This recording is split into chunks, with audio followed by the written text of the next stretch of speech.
بسم اللہ الرحمن الرحیم طائف وارن کے دی جفا کئی وہ بت دل برتن دعا کئی دشمن تے یہ رحمت جی بیو دشمن تے یہ رحمت جی بیو بارش بن جی وسندو کیر بارش بن جی وسندو کیر مجھے محمد نحمدہ ونصلی علی رسولہ الکریم اما بعد الحمدللہ آج ہم طائف شہر میں مقدس مقامات کے زیارات کے لیے اپنے احباب کے ساتھ آئے ہیں۔ طائف وہ شہر ہے جس کا شمار سعودی عرب کے حسین، جمیل، خوبصورت اور تاریخی شہروں میں ہوتا ہے۔ طائف میں اکثر ٹھنڈ ہوتا ہے۔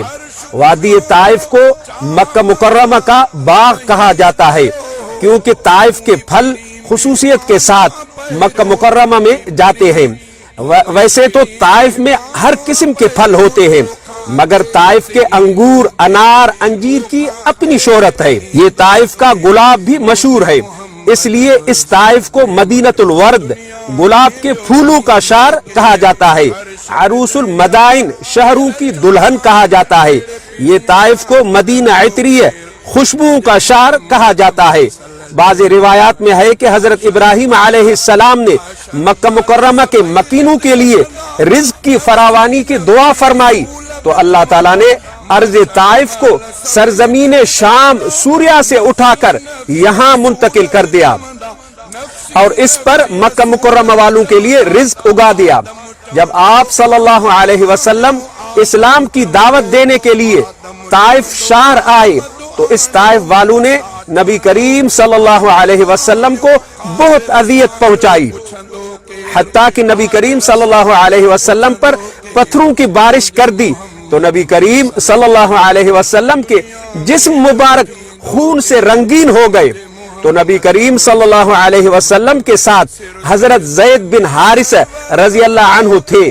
وہ آپ کو بچانے کے لیے کبھی نبی کریم صلی اللہ علیہ وسلم کے آگے سے ہوتا اور کبھی دائیں بائیں اور کبھی پیچھے سے ہوتا تاکہ پتھر مجھے لگے، وہ بھی زخمی ہو گئے۔ نبی کریم صلی اللہ علیہ وسلم یہ مسجد الکوع کے جگہ پر کچھ دیر بیٹھ گئے، اپنے خون صاف کیے تو اللہ تعالیٰ حضرت جبریل امین کو بھیجا کہ میرے محبوب کو کہو کہ اپنی اس جگہ کو تبدیل کرے۔ آپ صلی اللہ علیہ وسلم نے جگہ تبدیل کر کے اس مسجد الکوع کے قریب باغ میں جا کے پناہ لی۔ وہ باغ عتبہ شیبہ کا تھا۔ باغ کے مالک عتبہ شیبہ آپ صلی اللہ علیہ وسلم کے قریبی رشتہ دار تھے۔ آپ صلی اللہ علیہ وسلم باغ میں ایک درخت کے سایہ تلے بیٹھے، 2 رکعت نماز پڑھی، طائف والوں کے ہدایت کے لیے دعا فرمائی۔ آپ صلی اللہ علیہ وسلم کچھ دیر آرام فرمایا۔ باغ کے مالک عتبہ شیبہ اگرچہ اسلام کے سخت ترین دشمن تھے مگر آپ صلی اللہ علیہ وسلم کی یہ المناک زخمی حالت دیکھ کر انہیں بھی ترس آ گیا۔ اپنے غلام عداس کو انگور دے کر بھیجا کہ یہ محمد بن عبداللہ کو دے کر آؤ۔ عداس نصرانی تھا۔ جب عداس آپ صلی اللہ علیہ وسلم کی خدمت میں انگور پیش کیا تو آپ صلی اللہ علیہ وسلم نے بسم اللہ الرحمن الرحیم پڑھ کر انگور کھانا شروع کیا تو عداس حیران رہ گئے اور کہا کہ یہ کیا پڑھا؟ آپ صلی اللہ علیہ وسلم نے عداس سے پوچھا کہاں کے ہو؟ عداس کہنے لگا نینوا کا۔ نینوا عراق کا ایک شہر ہے۔ آپ صلی اللہ علیہ وسلم نے فرمایا اچھا تم میرے بھائی حضرت یونس علیہ السلام کے ہم وطن ہو؟ عداس تعجب سے پوچھنے لگا آپ کیسے جانتے ہیں حضرت یونس علیہ السلام کو؟ آپ صلی اللہ علیہ وسلم نے فرمایا وہ میرے بھائی ہے، اللہ کے نبی ہے اور میں بھی اللہ کا نبی ہوں۔ عداس آپ صلی اللہ علیہ وسلم کے ہاتھ پاؤں چومے اور پھر اسلام قبول کیا۔ باغ کے مالک عتبہ شیبہ یہ سب کچھ دیکھ رہے تھے اور وہ کہنے لگے محمد بن عبداللہ ہمارے غلام پر بھی جادو کر دیا۔ عہد رسالت سے قبل طائف کا سب سے بڑا اور با اثر قبیلہ ثقیف تھا۔ ان کا یہاں طائف میں ایک بہت بڑا بت تھا جس کا نام لات تھا، جس کی عرب قسمیں کھایا کرتے تھے۔ اور اس کا ذکر قرآن کریم میں آیا ہے. افرأیتم اللات والعزی. اس طائف شہر کے وسط میں مسجد حضرت عبداللہ بن عباس اور اس کے ساتھ حضرت عبداللہ بن عباس رضی اللہ عنہما کی قبر مبارک ہے. آپ صلی اللہ علیہ وسلم نے طائف والوں کے ظالمانہ رویے سے رنجیدہ ہو کر واپس مکہ مکرمہ کے لیے روانہ ہوئے تو قرن المنازل پہنچے. حضرت جبریل امین آپ صلی اللہ علیہ وسلم کی خدمت میں حاضر ہوا اور کہا کہ آپ کی قوم یعنی طائف والوں نے جو آپ کو جواب دیا وہ اللہ تعالیٰ نے سن لیا.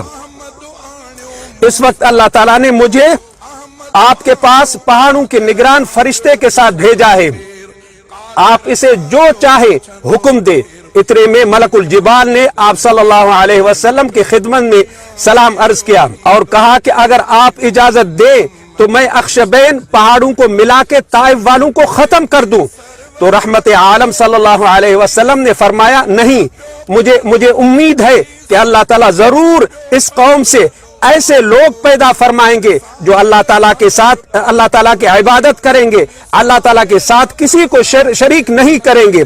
اس پر فرشتہ کہنے لگا جیسا کہ اللہ تعالیٰ نے آپ کو نام دیا ہے آپ واقع رؤوف و رحیم ہے. طائف وارن کے دی جفا کئی وہ بت دل برتن لدعا کئی دشمن تے یہ رحمت جی بیو دشمن تے یہ رحمت جی بیو بارش بن جی وسندو کیر بارش بن جی وسندو کیر مجھے محمد مرسل جے مٹ دنیا میں بیو تھیندو کیر عرش بجائیں جا پیر چمیاہن اہڑے پیریاں ساں پجندو کیر مجھے محمد مرسل جے مٹ جائیں دم دل بر عرش گھمیو ہو چاہ مجھار بہی چیو ہو جائیں دم دل بر عرش گھمیو ہو چاہ مجھار بہی چیو ہو توئی پیری مہمانو اپہروں توئی